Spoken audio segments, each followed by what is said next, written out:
Welcome back to What the Flag podcast. I'm not even going to introduce my other people because, yes, you made the man put a ring on it. He put a ring on it. You married a girl. Hey, it's about time. It took so long. Thank you very much. He's done. Look, he's done the job. He's done what he's supposed to do. We're still. No. Congratulations. How was the whole thing? It was a lot. It was really good. It was lovely. We had exactly what we wanted. It was a huge party, and we just got to celebrate with the people that we want to celebrate with, and you know that's all you can ask for at the end of the day. It doesn't matter about everything else. The little details that you thought were so important, 3-4 weeks ago, they're not important. So yeah. Amazing. Congratulations. Good. Well, congratulations. I mean, we've been busy too, but it's not been the same level. Yeah. I know. Sorry, couldn't be there. Sorry. I was there. Don't worry. No. You don't got to worry about this guy because declined, Whoa! Don't say it like that. Listen. So you're gonna tell the people what you've been doing. So what it was. You guys are so hard. No, to celebrate International Women's Day, we had a camp in Barcelona in Spain, which was really cool celebration, and unfortunately double booked with the wedding, so I couldn't do. We celebrate International Women's Day in a different way. But no, it was good. That was Spain was fun. It's always nice to go to. I love Barcelona. I like the. I'm not going to go to architecture and stuff, but the event was really amazing. Yeah. Old Gothic. No. But yeah, the event was really a lot of fun, and it was just cool to celebrate because 2024 we did it in Ireland with We Run the World. That was our kind of flag celebration for International Women's Day, and now Ireland last year, Barcelona this year. Look out for what's coming next year. That'll be. That feels like a cheeky little tease, anyways. Yeah. I mean, it is great because it's all about getting more people playing flag, but especially we want more females playing flag. Absolutely. I mean, this is just what it's all about. The younger generation, all the way through to those that are going out. Because even some of the girls, I'm so glad that we're talking about this because Olga Sotia was one of the main kind of hosts of the game, and she is a baller. She played tackle for the Black Demons, but also she is going to go play flag football in the States because they now offer scholarships for flag football. Females playing flag football. So she's going out to Ottawa, so she's going to join Katie and Liz Sowers. Shout out to them. Obviously, deadly I mean, she's phenomenal. But I mean, Katie Sowers, who coached in the NFL, and then of course her sister, who played on tackle for Team USA. Also twins. Shout out twins. More twins. Everywhere. Twins everywhere. Kenny squared. Liz Katie's squared. I mean, it's just, that's exactly what we want to see. We want more of that. And it's really cool because now RCX, the company I work with, the RCX Foundation, is offering scholarships to international athletes. So this is where we're trying to get people. So the Japan quarterback has a scholarship to play in the States. We've got Shania from Canada who's playing in the States as well, all getting Tatiana from Panama. Yeah. I mean, this is why it's so great to see the growth of the sport. For sure. It's just so nice to see so many countries being able to sort of come together and play on one team. We touched upon it in a previous episode, but when does that ever have the opportunity to happen for, you come from here, I come from there, and all of us are just going to absolutely ball out on the team. It's brilliant to see. Yeah. And then bigging up the education piece as well, the fact that you can use the football and the skills on the field to help something that helps towards your education going up to go to a college in the States. I'm just like, dream, I would have done that over Finland. Drop of a hat. Anyway, but it's so different because we look at college education or universities here in the UK and Europe. I mean, in some countries it's free for university education.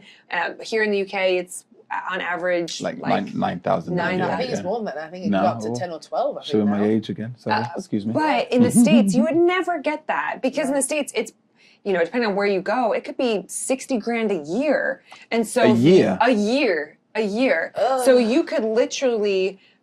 Now with getting an education, going to play, like that's just game changer. Yeah. And especially now you think about NIL is a real thing, like the name, image, likeness. Who's to say there can't be a flag football player that gets an NIL deal? I've been saying for a long time, Madden have to get involved with a flag version of the computer game. Madden flag would, imagine like NFL Street, but on a field with international play. Yeah, I think that might be a copyright idea. Let's just That's mine. You can't use that. We retract that statement. No. Talk to my agent first. It's cool. Well, I had the opportunity to finally get back in flag football practice for GB because, so last year again, we played at the World Championships. We ended up coming 7th. You came 6th. I mean, it was very competitive, but we finally got our first practice back. They had trials back in February. Camp starting. What's really cool is our quarterback, our head coach is from the States, so they fly over one of our receivers. I mean, the dedication, we've spoken about it before, the dedication of people trying to play the sport at the highest level. I think this is something we're going to see a lot more of. And I know we've seen it a little bit now in tackle, but in flag is, with the growth of flag football, with Olympics only having a minimum of 6 to 8 teams for the Olympics, well, if I'm Italian, why can't I apply for an Italian passport? If I'm German, can I get a German passport? And you'll get lots of, whether it's Americans or dual nationals trying to find a spot in a team. Nigeria, I'm coming home. I'm coming home. Yeah. OC, shout me. I've been waiting on this. Yeah. No, I think it's amazing because, the way of the world now, especially with the ability to communicate electronically, the knowledge can pass so much. Before it used to be you had to take the person that knew the stuff to the location to speak to her. Now, information can pass around, and then people can join different teams and so on and so forth, where they've got links and heritage, and actually more people, more areas, more nations are benefiting from that expertise, that knowledge, and it just keeps growing and growing. The quality is improving, and I think we've seen that World Games to World Games, international competition to international competition, and just excited to see where it keeps going, honestly. Yeah. For sure. Yeah. And just to put it out there, I guess if you're on a team, so flag, you're traveling really with 10 people, essentially, when you play in these big competitions. I know, obviously, in tackle, we travel with about 47. Yeah, it's a lot of people. But how would you, and this goes to anyone, how would you feel if you've been practicing on this team this whole time, and then somebody who's obviously been playing for a long time, maybe in the States or somewhere else, comes in, dual national? Do you think that's a good thing? Do you think that's a bad thing? I mean, what are your thoughts on that? It's tricky because you get multi-sports as well, right? Like this big push right now to get in athletes from track. I know there's that conversation about NFL athletes playing on a flag team. Where's that line drawn? Do you guys have a feeling about that? I think it's such a tricky line to tread. I think ultimately when you play football, you are very much, trained with the mentality that the best player is the one who should play. And if that means that it is the person with dual nationality that is now, taking your spot, I mean, it will obviously hurt your feelings, but I guess there's an element of you, as a teammate and as a player looking for like the best of the team, you have to kind of take it on the chin. I think really the real sort of consistency lies with the ability to ensure that coaches are making those dual national players train just as hard as they're training there. But I mean, to that point, surely they are. To be an elite athlete, to be at the top of your game, the top 0.0001% or whatever of eligible athletes, surely that, because I think the conversation always comes back to commitment to the team or to the program, and where some coaches measure that in amount of practices attended, being at trial dates, and these are conversations that occur time and time again in programs. Actually, if as a player, say as I joked about being, I still have delusions of grandeur. I'm going to be a receiver for Nigeria. Don't worry, flag football. But like to be able to do that, to be able to, wow, guys, HR is that wow. We'll keep it going now. But if I'm here, if I'm able to work hard enough and keep myself fit mentally, physically, etc., in knowledge of the playbook, if I can do that, well, surely why? Because I'm not in Nigeria, why should my right be taken away? But what if, like you said at the end there, what if I'm not in Nigeria? If the whole team is practicing there and they're getting that opportunity to practice together as a cohort.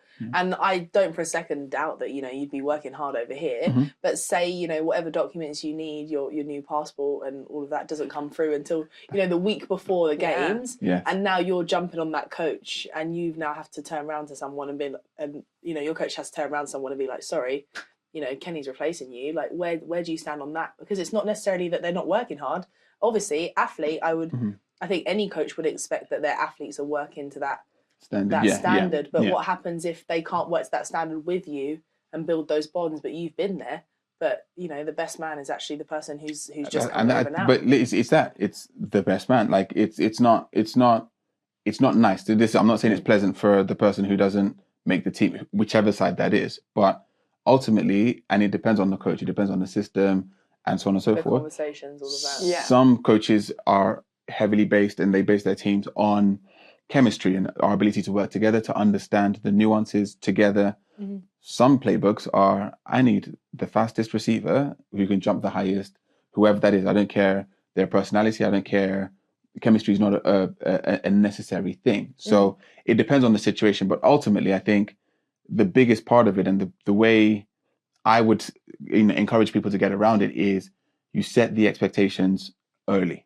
And whatever those rules are, like if it is, hey, I've had some great conversations with some people in the Swiss national program where it's just like, for us and our commitment, we base a lot on team chemistry. So if you're going to be a part of this program, you need to be here for every availability. Life is real. Everyone knows that. So if you can't make it, that's fine. But for somewhere else, it might be if you are the best athlete. So I'm trying to think of Olga, we mentioned her already. I reckon, outside of the Americas, the best receiver in the world, I would say, right? If she is in the States for school and she cannot make it back to Spain for camps, do we then cut her from the team because she's not available? You'd be hard pressed to do that. As you come down the scale in terms of players, then that rule starts to slide a bit with it as well. And, that's why I think some of the controversy is, but yeah. And it's a really great point because we have Ruth Matta in tackle, who is an absolute baller. She plays in the States. We're starting to get her to play flag, which is going to be a game changer. And so it kind of brings my attention over to you, really, Yaz, because one of the great things that we were thinking about when we put this podcast together is, okay, Kenny's international coach for flag football. I've played, I've coached. Legend. Okay, put the hand away. For the people at home, he's out here counting his accolades. But, I play. We really wanted to make sure we had someone on this podcast that represented a lot of people who are just learning about this amazing sport. And, you always ask really good questions. So I want to start with, how did you get involved in American football? Obviously being British, and this isn't exactly the number one sport over here yet. The world of possibilities is uni. So I started playing at uni, and it was mostly because when I was in uni, I had a little bit of a big mouth. And I wanted to tell everyone how strong I was, and obviously I could make the American football team. So my friend, Chichester. Oh, okay. They're on the tackle team, guys. Tackle. Chichester. Tackle. Sorry. And delete all the WhatsApp notifications. Never bring it up should we just cut again. the podcast here, guys? Yeah. She played for Chichester. Roll credits. Done. And they invited me to trial, and I was like, great, fine. And then in typical, uni fashion, one of the coaches found me at the SU and was like, can we chat for a sec? Went outside, and he was Student union, for all those not British. Student union, sorry. And he was like, you could actually be quite good. I said, I don't know what I'm doing. Sorry, this is not a women's only team. This is so until I joined, they didn't actually have any women playing, and I didn't really know it was a thing, and neither did they. But when we researched it, essentially, there's no rules that women cannot play on the league. They're not technically men's leagues. They're just adult or student leagues. Or they're never actually specified. So it was myself, and then one of my friends, Nancy, who I went to uni with, she also joined. And then before I know it, I kind of blinked and I was starting left tackle for Chichester, and it just sort of happened there. And then we went to go and play Brunel, and I remember the Brunel game so well because they didn't have enough kit, uni, and I had to wear these horrendous bright yellow, like more yellow. Then we are surrounded by bright yellow lowers, and everyone else was in black. So not only was it that, like, you know, it was my first game, it was so obvious that there was, like, me on the team. And I was that's the girl. That's the girl. That's the female player. And it way. turned out that on that day, there was one of the Warriors coaches who were watching the game, because obviously they had ties with people that played at Brunel. Yeah. And one of them turned up at my uni in the next practice and was like, do you want to come and play for Warriors? Oh, wow, okay. And they came down. Which is a women's team. Yes, London Warriors women. Yes. Men's team also available. And they Youth as well, we're going to go there. You too. Youth flag, all of that. And they really professional. They gave me like a little calling card and was like, come to practice. Wow. And one of my first games ever was in Birmingham against Hertfordshire Tornadoes. Wow. And literally the coach, we were sat on the coach and he was like, this is what you have to do. And I didn't understand a word of what he was going on. I was like, no. He was like, if you're in doubt, default to pass pro. He's like, you know what pass pro is? I was like, yes. I know that. That's my language. I don't know what anything else is. Like, I can do pass pro all day. Okay. So yeah, I played my first game against Hearts. I think I took about 3 snaps against Birmingham maybe. Okay. And that was like my first sort of entrance to it. And then the rest is kind of history. I've just kind of kept going from there. Yeah. I need gosh. pictures. I need pictures Yeah, we of need the you in photos yellow for bottom. this. Like, Yeah. I if actually you're- have, it's a really weird one, like, you know, I'm just sort of standing there on my helmet looking like first day of school with like this bright yellow, and you can see it's a lineup, so everyone's all lined up, black, yellow, black. It's awful. That's what happens, isn't it? I mean, because Yeah. I remember I played before the Staffordshire Surge. I remember playing one time. I was playing DB. I was like strong safety, and obviously I have a ponytail in, and they're like, "Number 2, you look like a girl," and I'm like, "I am a girl." I love that. It's such a weird moment for them, like when they're like, Oh, you're Yeah. you're a woman, and you're like, yeah, Yeah. like, I am. Like, what would you like to do? And then it's a real like moment for them where they're like, oh, They don't know what to do. yeah, like, and you're like, oh, it's like Spider-Man meme. So then how did you, because obviously now that you're a freshly married lady, you ended up actually playing on the same team as your husband, right? Yes, much to his dismay at the beginning, because so he plays safety or corner. Okay. Amazing. So And fully the opposite side of the ball. fully the opposite. It is the best thing you can do. Okay. It's the best thing you can do in a relationship. He took one snap at wide receiver, hurt his leg, and then wanted sympathy from me. But on film, I was going, but you went the wrong way. That was the wrong route. That's why you got injured. You knew what the play was. Yeah. Right, you know, you should have gone the other way. But latter years, he came down and wanted to play DB, from DB and wanted to play linebacker. I was like, fine, do what you're doing. And I just sort of rocked up to Hearts one day, and I was like, do you have a women's team? Okay. And they said, we do, but they play in the same league as you. And I was like, well, great, I want to play 11s. Can I play with your team? Okay. And they went, because again, like no one really knew whether you could do it or not. No. So when they sort of looked into it again, same thing, there's no rules against it. And there was one other woman playing in the same conference as us at the time. Heidi, she was playing for Hastings. And they basically called Hastings and they were like, you know, can we do this? Is this possible? And they were like, yeah, like the insurance allows it. There's no rules. So just to dig a bit deeper, and I know we're kind of looking at what's the rules. How is that for you? How are you feeling when you're joining these teams? You know that you're the only female. Like, you know, this hasn't really happened to where you're having to find out, is it actually allowed? How are you feeling in those moments? Do you know, like? The first thing you wonder is how hard you're going to get hit. That's everyone. Everyone that plays ever. Yeah. Everything you're like is you're like, oh, going up against this person, I just have to take the first hit. Yeah. Because it tells you a lot as well about that player, like whether they're actually going to play against you or whether they're going to play against you as a female. Like That's such a good point. It tells you two things. And some players will just play you fair and square. They'll play you properly, and if they beat you, they beat you. Like sometimes you end up on the floor and that just happens. Yeah. And then you'll have some players that maybe aren't as nice or aren't as polite. Okay. And will deliberately like go full force and absolutely try and come name on you. names. And then you have, you know, some players that will just basically not try. And you always, every game or every training practice was just like, you know, take the first hit and just see what they're offering. Like, what are you going to have to do? Because the strength level was just insane. The jump is crazy. Like you can never prepare yourself from jumping from women's football to senior. It just happens. Everything's that little bit faster. Everything's that little bit more high speed. You know, the ball's over there now. Like, oh, I thought I was going over this way. Oh, what does that play mean? Oh, he's just said something and I don't know what that means. And, oh, maybe the quarterback's doing a pass pro now. Like, what did you say? What did you say? Get your starts. Oh my god. But yeah, I would just say it's just prepare yourself for that first hit. And then you know what game you're playing. Yeah. That's basically it. And then so fun fact, historians will check it. You are the only person ever to win 2 medals in a Brit Ball Championship weekend.